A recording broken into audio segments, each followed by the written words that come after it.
Hi guys, welcome back to our YouTube channel. So in this tutorial, we would learn how to apply the Pythagoras theorem in Microsoft Excel. It's an equation. Okay, so to do this guys, just select insert. Here you have insert. After selecting this, in 2016 you have the last option symbols.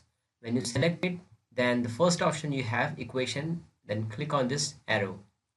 And here you have list of formulas guys. The fifth option you have the Pythagoras theorem.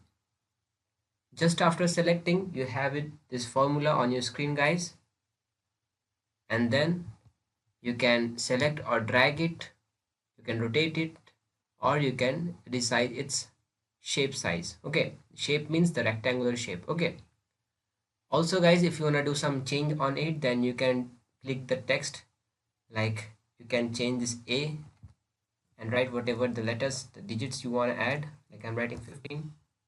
Similarly for B, you can change or you can add any alphabets. And when you deselect this guys, and when you select it, then two tabs will be created, drawing tool and equation tool, where in drawing tool you can change everything related to this shape, whatever is the shape guys, the visual appearance things like the shape style, shape color fill, the outline, and the effect. If you want to add, then you can add it from here.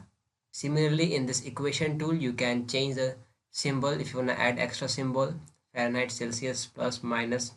Okay, anything, any formula, all the mathematical formulas are here, guys. And here you have the fractions. If you want to add, then you can add the same. Whenever anything, any time you want to edit it, then you can select and edit. So this was guys Pythagoras theorem. Hope you like this video. Thank you.